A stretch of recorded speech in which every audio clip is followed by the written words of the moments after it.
আসসালামু আলাইকুম, welcome back to my YouTube family. তো আজকে আমি তোমাদের সঙ্গে শেয়ার করব মিক্স ব্রকলির রেসিপি। ব্রকলি একটি জনপ্রিয় দেশি সবজি যা গ্রাম বাংলায় রান্নায় খুব প্রচলিত। এটি সহজে হজম এবং সাথে হালকা হলেও সঠিক মশলা ও ভাজার দারুণ সুস্বাদু লাগে।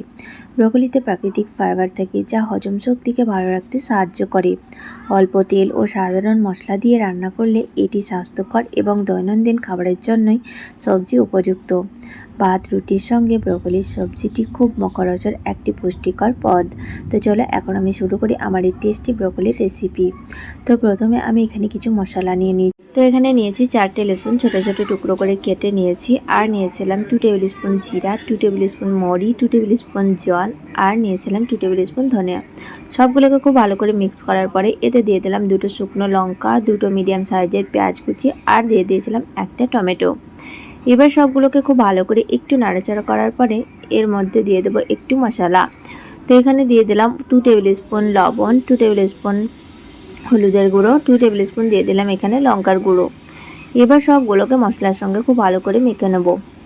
তো এখানে আমার মাখা হয়ে গেছে, আর উপর থেকে দেখতে পাচ্ছ একটু তেলও বেরিয়ে এসছে। তো এর পর্যায়ে আমি দিয়ে দিলাম এখানে 1 কাপ জল। এবার এটাকে খুব ভালো করে মিক্স করার পরে এটাকে ঢেকে রেখে দেবো 5 মিনিট মতো। তো এখানে আমার 5 মিনিট হয়ে গেছে, আর এখানে দেখতে পাচ্ছ টমেটোগুলো আমার গলে গেছে। এখন আমি এর মধ্যে যে আমি সবজিগুলো মিক্স করব সেগুলো দিয়ে দেব।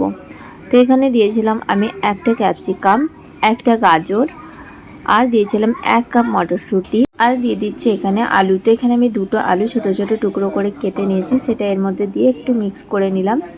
আর দিয়ে দেবো এখানে ব্রকলি। তো ব্রকলিটাকে আমি প্রথমত একটু স্টিম করে নিয়েছিলাম।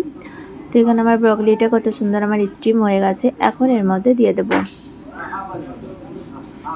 দেওয়ার পরে এটাকে খুব ভালো করে একটু মিক্স করে নেব। তো মিক্স করা হয়ে গেছে, এখন এটাকে ঢেকে রেখে দেবো 5 মিনিট মতো। তো 5 থেকে 10 মিনিট মতো আমি এটাকে খুব ভালো করে কষে নেব। তো 5 থেকে 10 মিনিট আমি এখানে কষে নিয়েছি। এখন এর মধ্যে দিয়ে দিলাম 1 কাপ জল। জল দেওয়ার পরেও এটাকে খুব ভালো করে সেদ্ধ করে নিতে হবে। যতক্ষণ না আলুগুলো সেদ্ধ হচ্ছে ততক্ষণ না এটাকে সেদ্ধ করে নিতে হবে। তো এখানে আমি সবজিগুলোকে খুব ভালো করে সেদ্ধ করে নিয়েছি। প্রায় 10 মিনিট মতো আমি সবজিগুলোকে সেদ্ধ করে নিয়েছিলাম। লাস্টে অ্যাড করে দিলাম কিছুটা ধনে কুচি, আর দিয়ে দিলাম এখানে জিরে ধনে পাউডারের গুঁড়ো 1 টেবিল স্পুন। এবার সবগুলোকে একসঙ্গে মিক্স করে রেখে দেবো এটাকে ঢেকে 5 মিনিট মতো। তো এখানে আমার 5 মিনিট হয়ে গেছে, আর দেখতে পাচ্ছ আমার ব্রকলির সবজিটাও রেডি হয়ে গেছে। এটাকে আমি আলাদা প্লেটে ট্রান্সফার করে নিয়েছি। তো এখানে দেখতে পাচ্ছ কতটা হেলদি আমার ব্রকলির রেসিপি তৈরি হয়ে গেছে।